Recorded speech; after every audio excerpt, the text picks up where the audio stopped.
그리고 1927년에 가족이 있는 이제 하와이로 귀환을 해서 아들 웰링턴을 출산을 합니다. 그리고 하와이에서 뭐 했느냐? 노동조합 운동과 미국 공산당 활동을 했습니다. 1920년대, 30년대, 어떻게 보면 40년대까지 미국 공산당은 굉장히 활동을 했습니다. 그리고 1935년에는 뉴욕에 있는 헌터 컬리지에 재학한 거는 분명합니다. 그리고 일본과 미국 사이에 태평양 전쟁이 일어나니까 1943년 미 육군에 채용이 됩니다. 그때 일본하고 전쟁하다 보니까 미군 입장에서는 영어도 하고 일본어도 하는 사람들이 필요했겠죠. 그래서 군인은 아니고 군무원으로 근무를 하는데 뭐 소위 대우를 받았다고 합니다. 주로 일본어 통번역 일을 했습니다. 이 비슷한 시기에 피터 현은 미군에 입대를 합니다. 그래서 가족들의 진술에 의하면 나중에 제대할 적에 미군 소령이었다라는 얘기를 합니다. 정준과 이혼, 그리고 하와이로의 귀한, 미군 근무, 이거하고 다르게 앨리스 현의 동생인 데이비드 현은 다른 증언을 하고 있습니다. 1924년에 하와이로 돌아와서 재미교포 의사와 결혼했다가 이혼했다라고 말을 하는 건데, 어느 말이 두 가지 견해 중에 어느 것이 더 진실에 가까운지는 지금 판단하기가 굉장히 힘듭니다.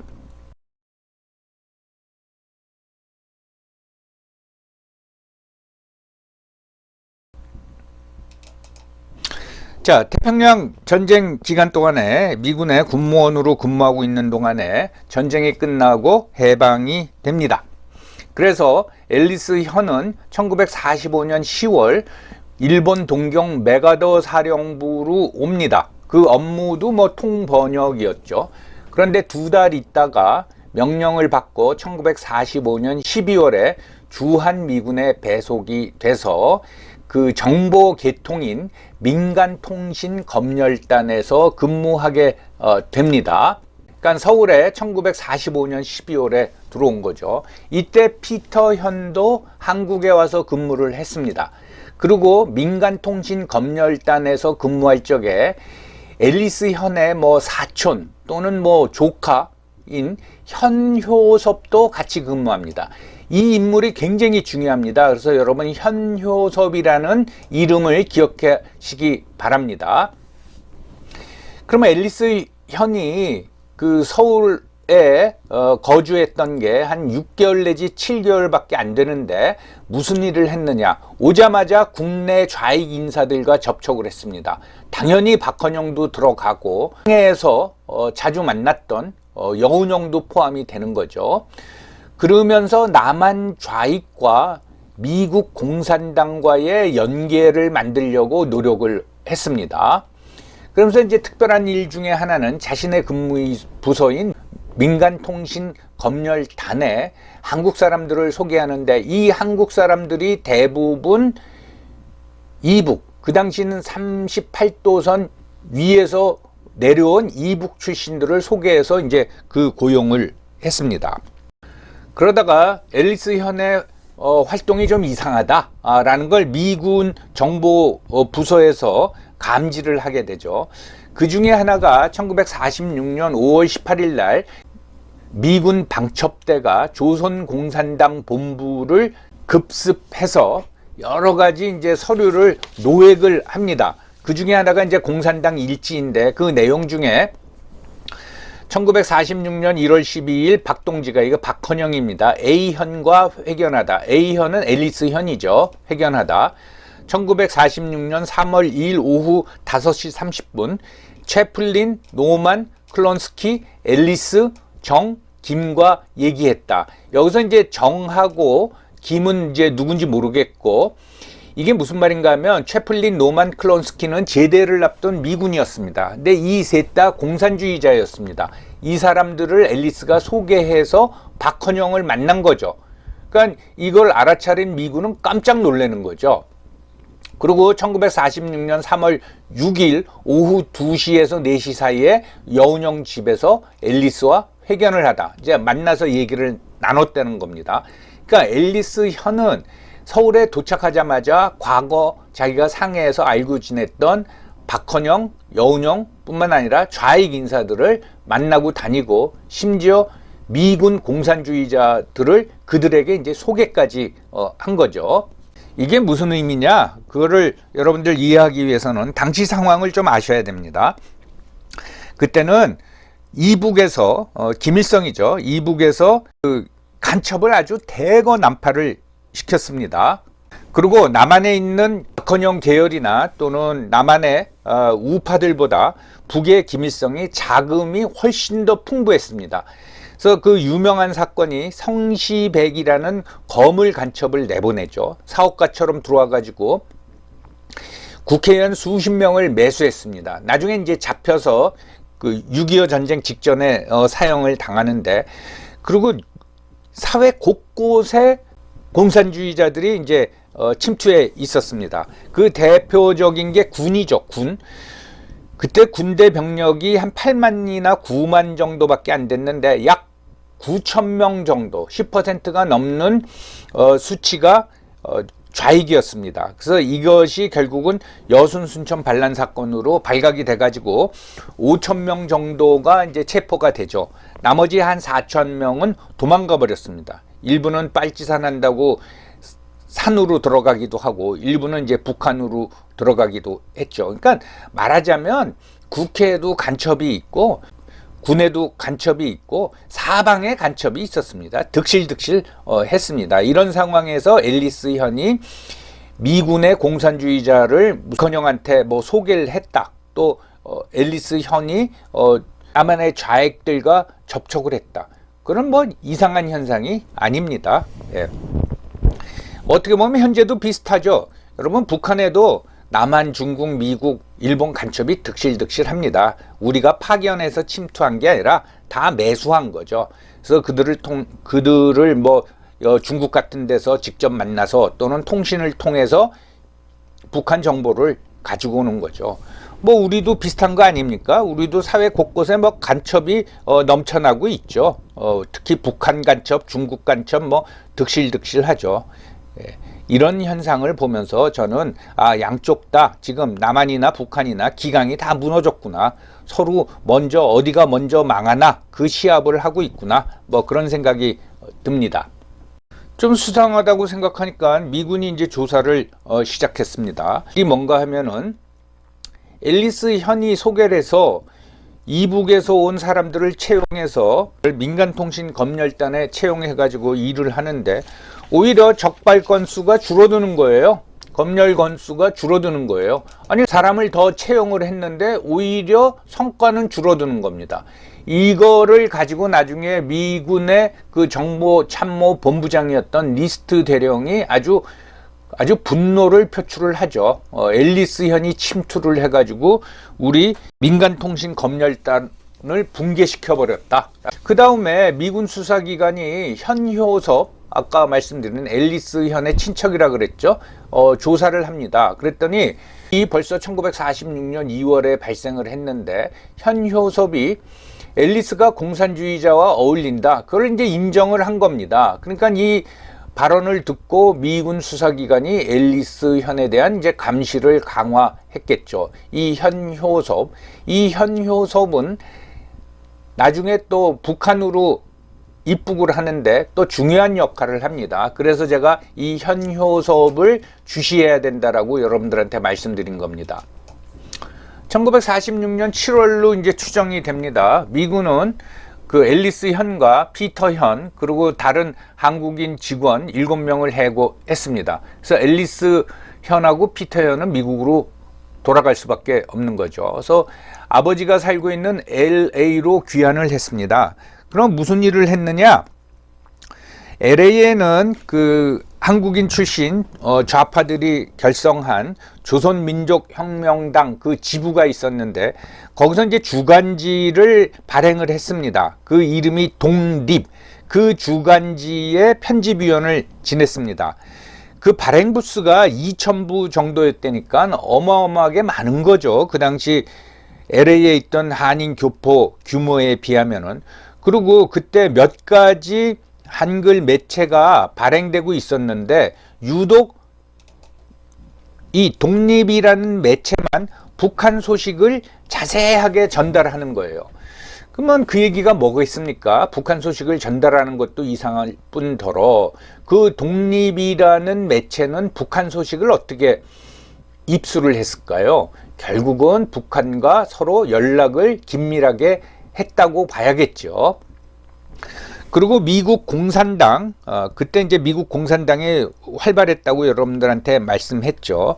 거기에 가입을 합니다. 그래서 한인 조직을 결성하고 그 내용을 북한에 계속 보고를 합니다. 그 보고서 내용에 의하면은 미국 전국에 미국 공산당 가입자가 한국인이 26명 정도 되고 우리는 월 1회 모임을 가지고 있다라고 이제 보고를 합니다.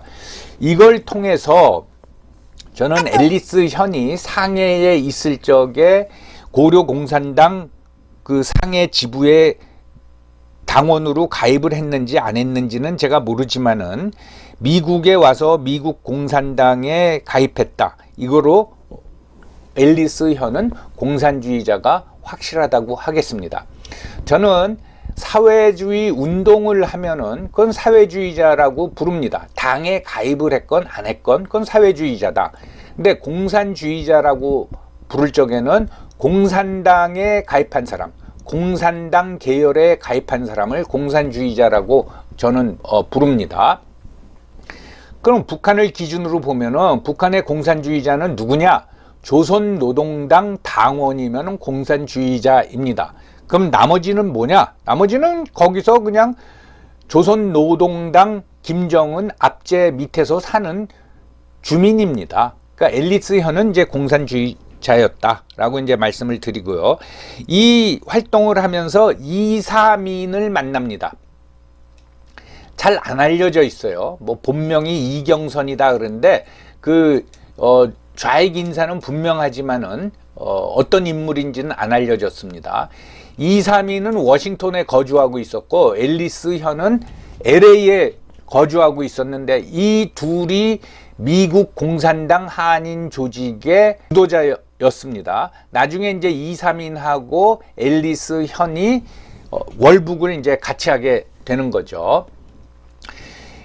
이들이 북한과 계속 교류를 하는데 거기에 연락책이 있었습니다. 그러니까 1947년 4월부터 북한에 동향보고서를 계속 제출을 하는데 체코의 한오수라는 인물이 있었습니다. 이 사람도 이제 공산주의자죠. 그래서 체코로 보내면 이제 한오수가 그 보고서를 북한에 보내는데 그 수신자는 김일성과 박헌용으로 이제 되어 있었습니다.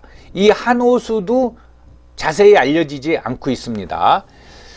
자, 독립이라는 잡지에서 이상한 기사를, 북한에 관한 기사를 자꾸 싣고 그 다음에 미국 공산당의 한인 조직이 결성이 되고 그러니까 이때부터 미 FBI가 감시를 시작합니다. 그래서 차곡차곡 그 활동에 대한 자료를 쌓아놓고 있었겠죠. 이 감시가 시작되면서 앨리스 현이 여기서 활동하기 힘들겠구나라는 압박을 느끼지 않았나라는 이제 추정을 해봅니다. 그 사이에 무슨 일이 있었냐면은 1948년 가을, 그러니까 남한의 정부가 수립된 후죠. 그 대학 축구 선수 집단 월북 사건이 있었습니다. 요거는 뭐 잘 알려지지 않은 건데 뭐 지금으로 치면 고려대, 연세대, 서울대, 뭐 동국대 거기 축구 선수 11명이 집단으로 월북을 한 거예요. 그걸 주도를 누가 했냐면 현효섭이 했습니다. 현효섭은 민간통신검열단에서 이제 해고가 되고 대한축구협회 직원으로 일하고 있었는데 이 선수들을 꿰어서 집단으로 북한으로 가버린 겁니다. 그들이 나중에 어떻게 됐느냐 그건 잘 알려지지 않고 도대체 왜 그들이 갔느냐 그 추론도 의견이 분분합니다. 이 현호섭이란 인물은 굉장히 재밌습니다. 현효섭은 축구를 굉장히 잘했습니다. 그래서 일제 통치 기간 동안에 일본 축구 대표 선수단에 한국 사람들이 굉장히 많았습니다. 한 9명 정도 있었습니다. 그 중에 한 사람이 현효섭이었습니다. 그리고 보성 전문, 지금 고대 축구 선수 출신입니다. 그때 한국 사람으로서 일본 축구 대표팀 선수로 뛴 유명한 사람이 옛날에 한국 축구 대표팀 감독을 지낸 김용식 선생입니다. 김용식 선생은 1936년도 베를린 올림픽에 일본 축구 대표팀으로 참가해서 골도 넣었던 사람이죠. 그러니까 현효섭은 김용식 선생 정도 되진 않지만은 그 당시에는 일본 축구 대표팀 선수가 될 만큼 아주 축구를 잘한 사람입니다. 근데 그 사람이 집단으로 축구 선수 11명과 함께 월북을 해버린 겁니다. 그렇게 미국 공산당 활동을 하는 중에 1948년 가을 그 앨리스 현의 아들 웰링턴이 체코로 유학을 갑니다. 알려진 바로는 웰링턴은 그 당시에 UCLA에서 다니면서 의사가 되고 싶었는데 1948년에 체코 의대를 가겠다고 유학을 갔다고 합니다. 요 왼쪽의 사진이 웰링턴이 체코로 출발하기 전에 가족들이 모여서 어느 식당에서 식사를 하면서 찍은 사진입니다. 요 가운데에 있는 분이 현순 목사, 그 옆이 앨리스 현, 그리고 요 젊은이가 웰링턴입니다. 그리고 요 맨 왼쪽에 있는 사람이 피터 현으로 지금 이제 추정되고 있고, 다른 분들은 누군지 모르겠어요. 그래서 웰링턴이 체코 프라하에 먼저 갔습니다. 그런데 1949년 3월 앨리스 현이 이사민과 같이 체코에 도착을 합니다. 그러면서 체코 당국에 우리는 정치적 망명을 했다, 우리는 북한으로 가길 원한다 라고 이제 요청을 하는데, 어떤 정치적 망명 동기를 체코 당국이 발견을 못한 겁니다. 그러면서 북한에 앨리스 현 이사민이라는 한국 사람이 미국으로부터 와서 너희 나라에 들어가길 원한다 라고 이제 통보를 해주는데, 북한의 보안 당국에서 검토를 해보니까 야, 좀 이상하다. 앨리스 현은 미 군정에서 근무도 했고 뭐 이런 걸 알아보면서 이거는 입국시키는 게 힘들다, 어떤 불가하다라는 입장이었는데, 당시 박헌영이 북한의 부수상이면서 외무상, 그러니까 외교부 장관이었습니다. 그래서 박헌영이 허락을 해서 결국은 9개월 만에, 즉 1949년 11월에서 12월 사이에 앨리스 현과 이사민은 북한에 입국하게 됩니다. 이게 나중에 한 50년 후에 이 사건이 국내에 알려집니다. 그러면서 일부 언론에서 뭐라고 타이틀을 붙였냐면 재미교포 부부, 그러니까 앨리스 현과 이사민을 부부로 본 겁니다. 재미교포 부부 간첩 입국 사건으로 국내에 알려지게 됩니다. 요 오른쪽에 있는 사진은 체코에 있을 적에 앨리스 현이 찍은 사진인데, 뭐 의복이나 표정이나 좀 이상하죠. 그러면 미국서 UCLA라는 괜찮은 대학을 다니던 멀쩡한 젊은이 웰링턴이 왜 의대를 가겠다고 하면서 체코 유학을 떠났느냐, 그것도 좀 의문이죠. 앨리스 현의 아들 웰링턴은 그 당시 20대 초반의 학생으로 UCLA를 재학 중이었다고 합니다. 그리고 의사가 되기를 희망했다고 합니다. 그 당시 미국의 최강의 국가였는데 의사가 되려고 굳이 체코까지 왜 갔을까요? 그냥 미국에 있는 의대에 진출하면 되는 거죠. 또 지금처럼 인터넷을 통해서 정보 검색을 마음대로 할 수 있었던 시절도 아닌데, 웰링턴이 체코 의대가 수준이 높다고 어떻게 알았을까요? 결국은 엄마인 앨리스 현이 아들을 회유한 거죠. 자, 체코 의대가 좋으니까 너 거기 가서 의사 공부를 해라 라고 이제 체코로 보냈고, 자신은 그 후에 북한으로 입국한 후에 웰링턴을 북한으로 데려가려고 했을 겁니다. 근데 결국은 웰링턴은 체코에서 의사가 됩니다. 그리고 의사 생활을 합니다. 그렇지만 죽을 때까지 엄마를 만나지 못하고 체코에서 안 좋은 삶을 마감하게 됩니다.